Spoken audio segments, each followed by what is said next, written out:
దేవుని యొక్క నామానికి మహిమ కలుగును గాక. ఈరోజు పరిశుద్ధ గ్రంథము నుండి వివాహమును గురించి పరిశుద్ధ గ్రంథము బైబిల్ ఏమి చెబుతుంది అనే విషయాన్ని మనం ధ్యానించుకుందాం. దేవుడు ఈ సృష్టిలో ఉన్నటువంటి సమస్తాన్ని కూడా 6 దినాల్లో పూర్తి చేయడం, 7వ దినాన విశ్రమించడం. ఆ 7వ దినాన్ని దేవుడు ఆశీర్వదించిన తరువాత మరి దేవుడు మానవుడు కొరకు ఏదోను తోట అనే ఒక గృహాన్ని మరి నిర్మించి ఆ యొక్క ఏదోను తోటలో దేవుడు ఆదామును పెట్టి ఉండడం, మరి ఆదాము ఆ యొక్క తోటలో ఉన్నటువంటి జంతువులతోటి, ఆ యొక్క వృక్షాలతోటి మరి తన సమయాన్ని గడుపుచూ ఉండగా దేవుడు ఆదామును చూస్తూ ఉన్నాడు. మానవుడైనటువంటి ఆదామును చూస్తూ ఉండగా దేవుడికి ఒక ఆలోచన అయితే వచ్చి ఉన్నది. ఏమిటి ఆ యొక్క ఆలోచన అంటే, నరుడు ఒంటరిగా నుండుట మంచిది కాదు అనే ఆలోచన దేవుడికి ఇక్కడ రావడం మనం గమనిస్తూ ఉన్నాం. అంటే ఈ వచనాన్ని ప్రకారం మనం ఆలోచన చేస్తే గనక నరుడు ఒంటరిగా ఉండుట అనేది మంచిది కాదు అని మనకి అర్థమవుతుంది. మరి యవ్వన ప్రాయంలో మరి వచ్చినటువంటి ప్రతి పురుషుడు కూడా మరి వివాహాన్ని చేసుకోవాలి. ఆ వివాహాన్ని బట్టి ఒక కుటుంబం కలిగిన తర్వాత ఆ కుటుంబాన్ని బట్టి ఆ యొక్క నరుడు సంతోషంగా ఉండడం అనేది ఈ లోకంలో మనం చూస్తూ ఉన్నాం. మరి దేవుడు ఈ యొక్క వ్యవస్థని పెట్టడానికి గల కారణం ఏమిటి అనే విషయాన్ని చూస్తే, మరి ఆదాము ఆ ఏదోను తోటలో సంచారం చేస్తూ ఉన్నాడు. అందుకే ఈ యొక్క ఆదికాండము 2వ అధ్యాయంలో 18వ వచనంలో మనకి కనబడుతూ ఉన్నాయి. దేవుడైన యెహోవా నరుడు ఒంటరిగా నుండుట మంచిది కాదు, వానికి సాటి అయిన సహాయము వాని కొరకు చేయుదును అనుకొనెను. అంటే ఒంటరిగా ఉన్నటువంటి ఈ ఆదాము విషయంలో ఎన్నున్నప్పటికీ కూడా మరి అతడికి సాటి అయినటువంటి సహాయం అనేది అక్కడ దొరకట్లేదు. జంతువులు ఉన్నాయి, చెట్లు ఉన్నాయి, ఆ జంతువులతో సహవాసం చేస్తూ ఉన్నాడు, ఆ చెట్లతో సహవాసం చేస్తున్నాడు. కానీ ఒక పరిపూర్ణమైనటువంటి ఒక సహవాసం కానీ, ఒక పరిపూర్ణమైనటువంటి తోడు కానీ ఇక్కడ ఆదాముకి లేకపోవడం దేవుడు ఇక్కడ గమనించున్నాడు. అంటే దేవుడు కూడా ఆలోచన చేస్తూ ఉంటాడు. ఈరోజు మానవులు అయినటువంటి మనము కూడా ఆలోచన అనేది మనం చేయాలి.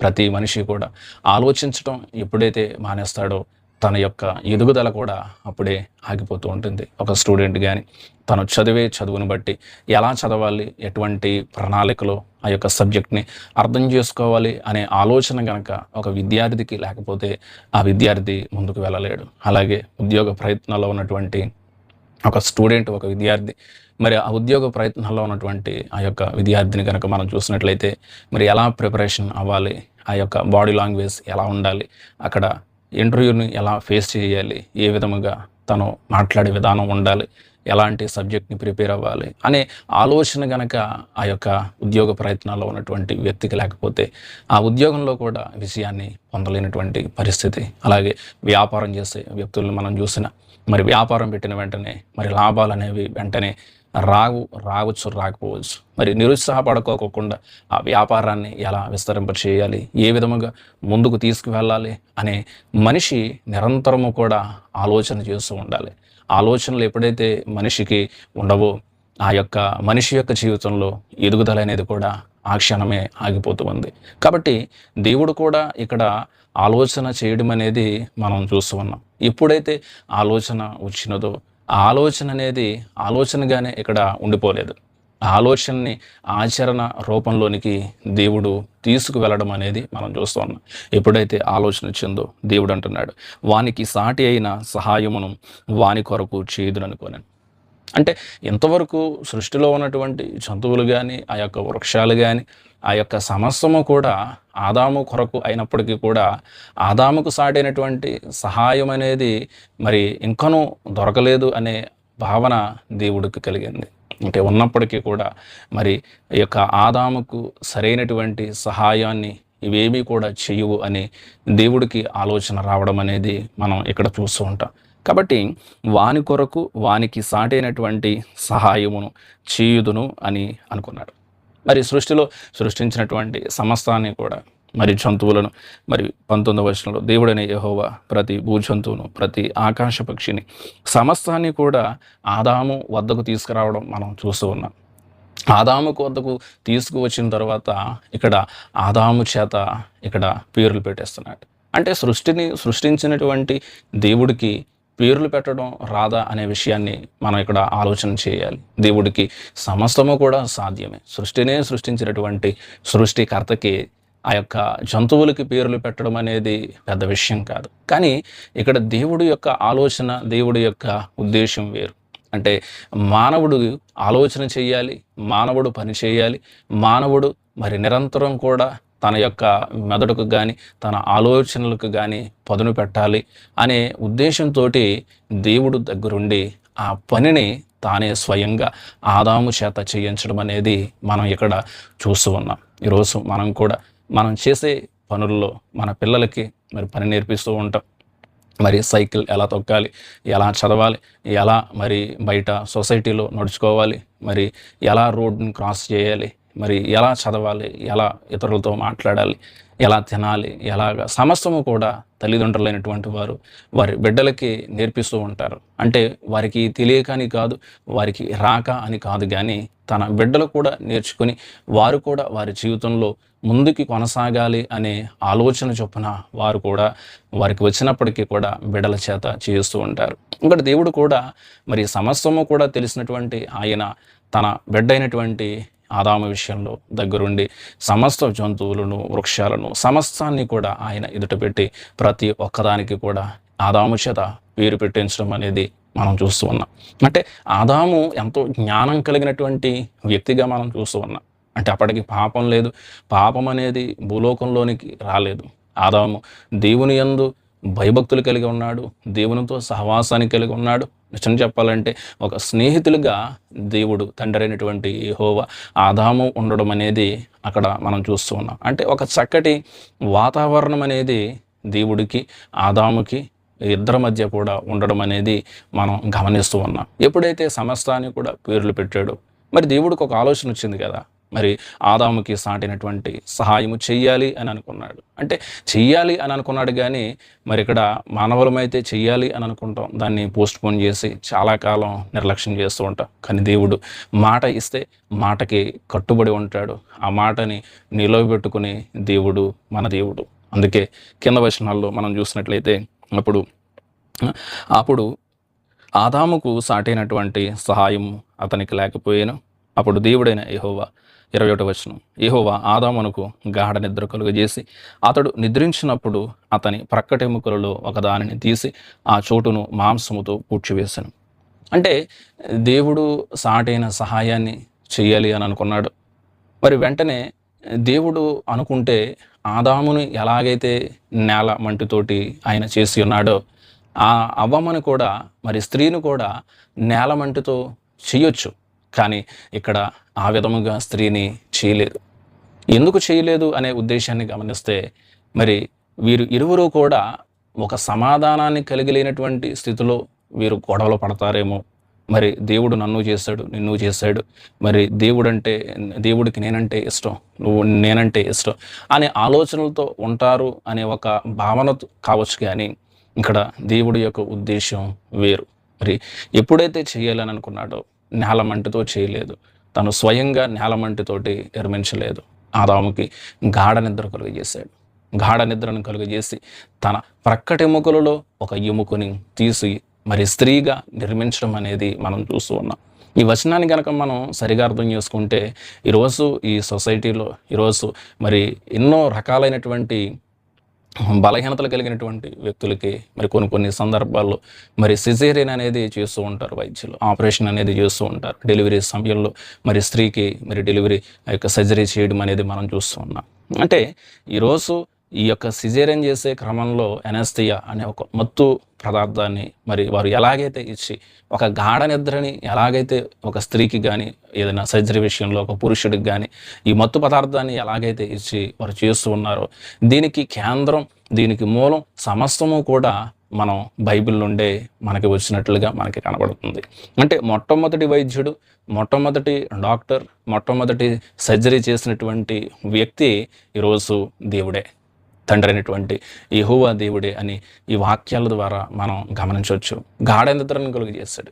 అంటే ఈ గాఢ నిద్రని కలుగు చేయడానికి గల కారణం ఏంటి అంటే మనం కూడా గాఢ నిద్రలో ఉన్నప్పుడు ఎవరైనా పిలిచినా పలకలేం, ఎవరైనా ఎంత మాట్లాడుకున్నా సరే మరి ఆ గాఢ నిద్రను బట్టి మనము లేవలేనటువంటి స్థితిలో మనం ఉంటాం. మరి ఆ గాఢ నిద్రలో ఉన్నప్పుడు దేవుడు ఈ యొక్క ఆదాము ప్రక్కటెముక నుండి ఒక ఎముకను తీయడం అనేది చూస్తూ ఉన్నాం. అంటే ఆ గాఢ నిద్రను బట్టి మనలో ఏం జరిగినా ఆ నొప్పి, ఆ బాధ అనేది తెలియదు. అందుకే ఆ యొక్క ఎముకను తీసి దానిని ఆ చోటుని మాంసముతో పూడ్చివేశాను. వెంటనే ఆ యొక్క ఎముక తీసిన ప్రదేశంలో మాంసముతో పూడ్చివేయడం అనేది చూస్తున్నాం. ఇక్కడ ఇంకో ప్రశ్న మనకి వస్తూ ఉంటుంది. దేవుడు తల నుండి ఒక భాగాన్ని తీసి స్త్రీగా చేయొచ్చు కదా, లేకపోతే కాళ్ళ నుండి ఒక భాగాన్ని తీసి స్త్రీనిగా చేయొచ్చు కదా, ప్రక్కటెముక నుండి ఎందుకు చేశాడు అనే విషయాన్ని మనం ఆలోచన చేస్తే మరి దేవుడి యొక్క ఆలోచన కానీ జ్ఞానము కానీ వేరు. ఒకవేళ తల నుండి గనక స్త్రీని గనక నిర్మించి ఉంటే పురుషుడి కంట స్త్రీ నేనే ఎక్కువ, నన్ను దేవుడు ఇలాగ తల నుండి తీసి చేసి ఉన్నాడు అనే ఆలోచన స్త్రీకి కలగవచ్చు.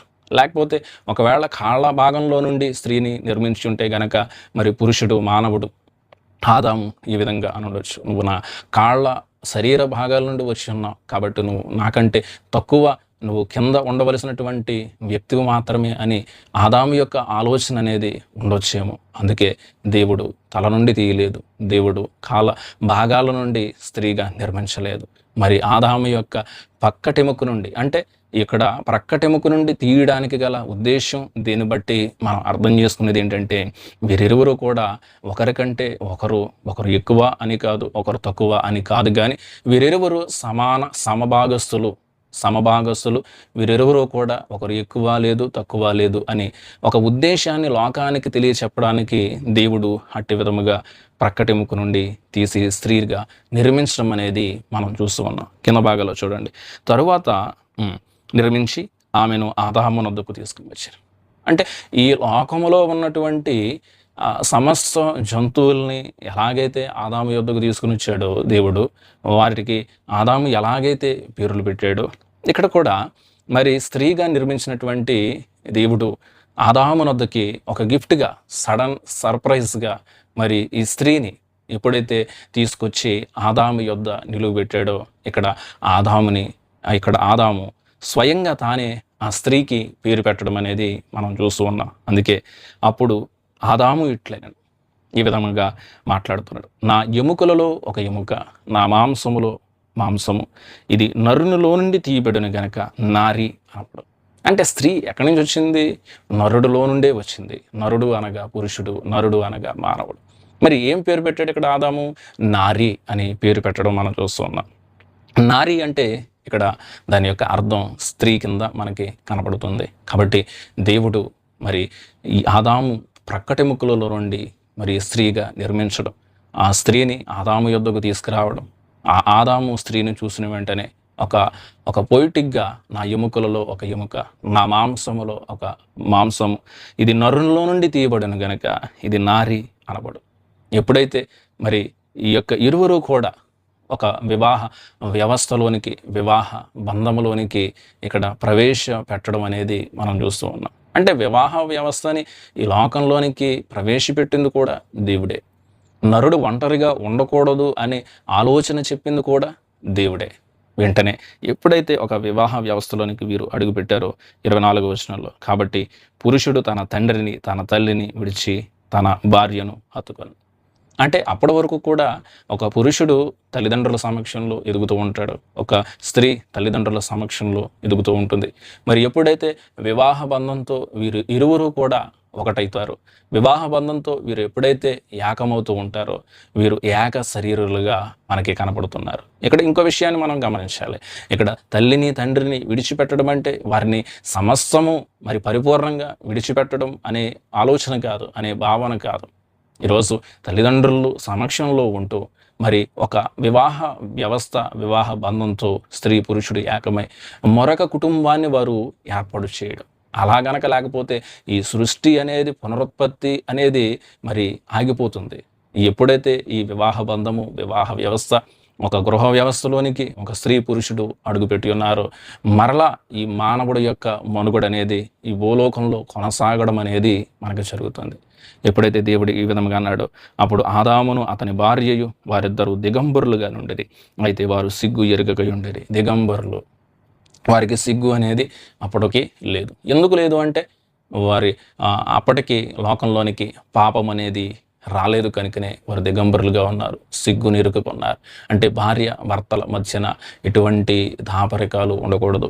వారు ఒకరి పట్ల ఒకరు ప్రేమని కలిగి ఉండాలి, ఒకరి పట్ల ఒకరు అనురాగాన్ని వారు కలిగి ఉండి ఆ యొక్క వివాహ వ్యవస్థ, దేవుడు ఏర్పాటు చేసినటువంటి వివాహ వ్యవస్థకి గౌరవం ఇచ్చే బిడ్డలుగా మరి స్త్రీ పురుషుడు ఉండాలి.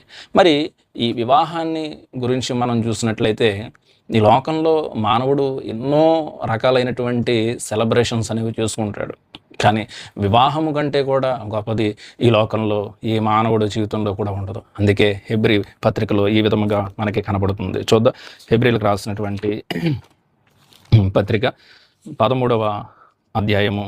మరి అపోస్తులైనటువంటి పౌలు 13 హెబ్రీలకు రాసిన పత్రిక 13:4 ఈ విధముగా మాట్లాడుతున్నాడు. వివాహము అన్ని విషయములలో ఘనమైనది కానీ, అంటే అన్ని విషయాల్లో కూడా వివాహం అనేది ఒక పురుషుడికైనా ఒక స్త్రీకైనా అది చాలా గొప్పది.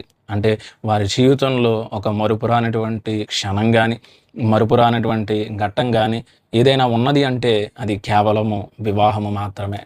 అంటే ఇక్కడ వివాహ వ్యవస్థ ఘనమైనదిగాను అని చెప్పి పానుపు నిష్కల్మషమైనదిగాను ఉండేవారు. ఈ రెండు కూడా ప్రతి స్త్రీ పురుషుడు కూడా, ప్రతి క్రైస్తవుడు కూడా ఆచరించే విధానంలో ఉండాలి.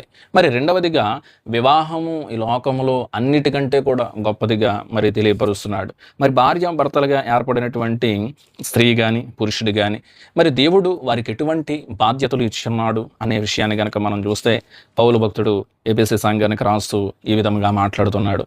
5:25 కనుక మనం చూసినట్లయితే చూడండి, పురుషులారా మీరును మీ భార్యలను ప్రేమించుడి. అంటే పురుషుడికి కొన్ని బాధ్యతలు ఇస్తున్నాడు. అంటే ప్రతి భార్యని కూడా ప్రతి భర్త కూడా ఏం చేయాలి? ప్రేమించాలి.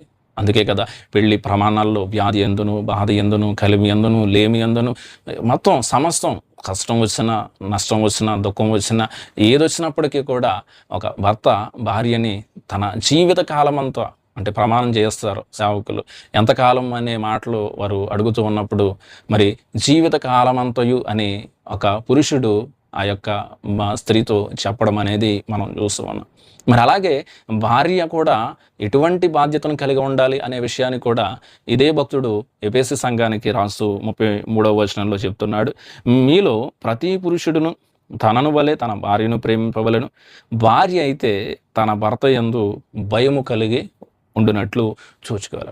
అంటే ప్రతి భార్య కూడా భర్త యందు ఎలా ఉండాలి? భయము కలిగి ఉండాలి. అంటే భయం అంటే ఇదేదో వచ్చిన వెంటనే వణికిపోవడం అని కాదు, లేకపోతే అతడు ఎక్కడ కూర్చుంటే దూరంగా కూర్చోవడం అని కాదు, తాను పైన కూర్చుంటే కింద కూర్చోవడం, లేకపోతే ఎట్లాంటివి కాదు. భయము అంటే ఒక కుటుంబ వ్యవస్థలో ఉన్నప్పుడు మరి లోకంలో మరి ఈ కుటుంబ వ్యవస్థ మరి పడిపోకుండా ఉండాలి అన్న తను ఏ పని చేసినా సరే ఒక భర్తగా ఉన్నటువంటి తన గృహ యజమానుడికి తన భార్య చెప్పాలి. మరి అందుకే కదా మరి వచ్చే వాక్యాలు మనం ధ్యానించుకోబోతున్నాం. అవ్వమ్మ మరి ఒక దేవుడి యొక్క భయము కానీ అలాగే తన భర్త అయినటువంటి ఆదాము యొక్క భయము కానీ లేకోకుండా మరి సర్పము మరి మాయమాటలు చెప్పడం ద్వారా, ఆ మాయమాటలు చెప్పడం ద్వారా మరి తినకూడవద్దు అన్నటువంటి పండును తిని మరి పాపం అనేది లోకంలో ప్రవేశించడానికి కారణమైంది. అంటే భయము అంటే కుటుంబాన్ని ఒక కుటుంబ వ్యవస్థలో ఉన్నప్పుడు మరి భర్త ఎడల ఒక భయాన్ని కలిగి ఉండాలి. మరి ఇరువురు కూడా సమానంగా దేవుని యందు ఎదిగే బిడ్డలుగా ఉండాలి. అందుకే కింద మరి పేతురు భక్తుడు కూడా కొన్ని మాటలు మనకి ఇక్కడ రాస్తూ ఉన్నాడు. చూడండి, పేతురు రాసిన మొదటి పత్రికని మనం ఆలోచన చేసినట్లయితే మరి ఈ యొక్క గృహ వ్యవస్థను గురించినటువంటి కొన్ని ప్రాముఖ్యమైనటువంటి సంగతులను పేతురు భక్తుడు రాస్తున్నట్లుగా మనకి కనపడుతుంది. చూడండి, పేతురు రాసిన మొదటి పత్రిక 3వ అధ్యాయము 7వ వచనం. అటువలే పురుషులారా జీవమును కృపావరములో మీ భార్యలు మీతో పాలివారై ఉన్నారని ఎరిగి. అంటే ఈ కుటుంబము జీవితం అనే జీవిత ప్రయాణంలో ప్రతి పురుషుడికి కూడా భార్య అంటే స్త్రీ మరి తనకే తోడై ఉంటుంది. జీవం. అంటే తను లేకపోతే మరి ఆ కుటుంబం అనేది ముందుకి కొనసాగదు. అందుకే రెండవ వచనం కింద మాటలో ఎరిగి మీ భార్యలు మీతో పాలివారై ఉన్నారని ఎరిగి ఎక్కువ బలహీనమైన ఘటమని భార్యను సన్మానించి జ్ఞానము చొప్పున వారితో కాపురము చేయండి. అంటే ఇక్కడ ఓన్లీ పురుషుడికే ఇక్కడ చెప్పలేదు, అలాగని స్త్రీకే ఇక్కడ చెప్పలేదు, కానీ బాధ్యతలు ఇరువురికి కూడా హెచ్చరికలు అనేవి దేవుడు వాక్యానుసారంగా ఇచ్చి ఉన్నాడు. జ్ఞానముతో కాపురం చేయమని చెప్పేసి పురుషుడికి చెప్తున్నాడు. అలాగే భయముతో మరి భర్త ఎడల నడుచుకో అని చెప్పేసి మరి స్త్రీకి చెప్తున్నాడు. ప్రేమించు అని చెప్పేసి భర్తకి చెప్తున్నాడు. అలాగే సన్మానించు అని చెప్పేసి ఇక్కడ మాట్లాడుతున్నటువంటి మాటలు మనకి కనపడుతున్నాయి. మరి ఇటువంటి ఒక వివాహ వ్యవస్థని మరి దేవుడు ఈ లోకంలోనికి ప్రవేశపెట్టిన తరువాత మరి ఈ వివాహ వ్యవస్థలోకి ఈ వివాహ బంధంతో ఒకటైన తరువాత మరి వారిరువురిని కూడా సొసైటీలో సమాజంలో ఉన్నటువంటి ఏ వ్యక్తి కూడా వారిని విడదీయడానికి ప్రయత్నం చేయకూడదు. ఇది లోకంలో మనుషులు చెప్పుడు కాదు, కానీ స్వయంగా దేవుడే యేసుక్రీస్తు ప్రభువారే ఈ మాటలు వాక్యం ద్వారా ఆయన తెలియపరుస్తున్నారు. చూడండి, మత్తయి సువార్త 19వ అధ్యాయం 6వ వచనంలో ఈ విధంగా మాట్లాడుతున్నాడు యేసుక్రీస్తు ప్రభువారు.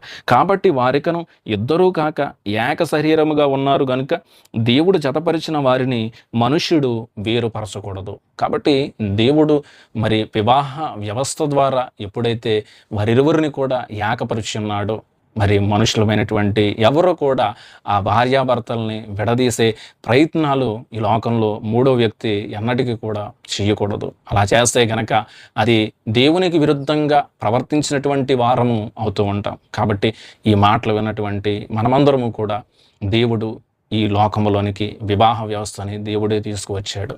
మరి దేవుడు మానవుడికి నరుడు ఒంటరిగా ఉండకూడదు అని ఒక ఆలోచన దేవుడికే రావడం మనం చూస్తూ ఉన్నాం. మరి వానికి సాటైనటువంటి సహాయాన్ని చెయ్యాలి అని దేవుడే ఆలోచన కలిగి ఉన్నాడు. మరి ఆ యొక్క నరుడు అయినటువంటి ఆదాములో నుండి ప్రక్కటెముక నుండి ఒక ఎముకను తీసి స్త్రీగా నిర్మించడం మనం చూస్తూ ఉన్నాం. ఈ లోకంలో ఉన్నటువంటి సమస్త జంతువులకు కూడా ఆదామే పేరు పెట్టినట్లుగా ఇక్కడ ఆ స్త్రీకి కూడా ఇక్కడ ఆదామే పేరు పెట్టినట్లుగా మనకి కనబడుతుంది. నారి అనగా స్త్రీ.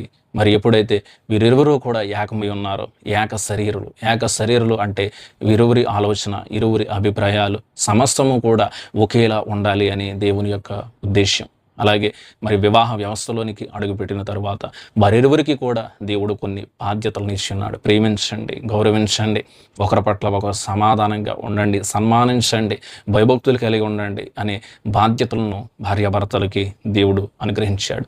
ఈ లోకంలో ఒక గొప్పది, ఘనమైనది ఏదైనా ఉన్నదంటే అది కేవలం వివాహ వ్యవస్థ మాత్రమే. అందుకే మరి ప్రతి వివాహము కూడా ఎంతో ఘనంగా చేసుకుంటాం, ఎంతో గొప్పగా చేసుకుంటాం. మరి సమస్త స్నేహితులు, బంధువులు, గ్రామస్తులు మరి ఎంతోమందిని పిలుచుకొని ఆ వివాహాన్ని మనం చాలా ఘనమైనదిగా మనం చేసుకోవడం ఈ సమాజంలో మనం చూస్తూ ఉన్నాం. కాబట్టి దేవుడు జతపరిచిన దానిని ఏ మనుష్యుడు కూడా, ఏ మానవుడు కూడా, ఏ మూడో వ్యక్తి కూడా మరి విడదీయుట అనేది దేవునికి విరుద్ధంగా మనం చేసే కార్యం కింద ఇక్కడ మనకి కనబడుతుంది.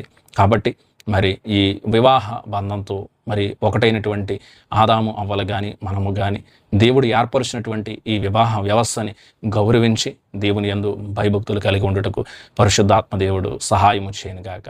ఆమేన్. మరి ఇంకనూ రానున్నటువంటి దినాల్లో ఈ ఆదికాండంలో ఉన్నటువంటి ప్రతి అధ్యాయాన్ని కూడా మరి ప్రతి వచనాన్ని కూడా ధ్యానించుకుంటూ దేవునిలో బలపడదాం. మరి ఈ వాక్యాన్ని మరి మీ స్నేహితులకు, మీ ఫ్రెండ్స్కి, అలాగే మీ బంధువులకు మరి షేర్ చేసి ఈ యొక్క వాక్యంలో, ఈ యొక్క పరిచర్యలో మీరు కూడా పాలిభాగస్తులుగా ఉండుటకు పరిశుద్ధాత్మ దేవుడు సహాయము చేయనుగాక. దేవుడు మిమ్ములను, మీ కుటుంబాలను దీవించి ఆశీర్వదించునుగాక. ఆమేన్.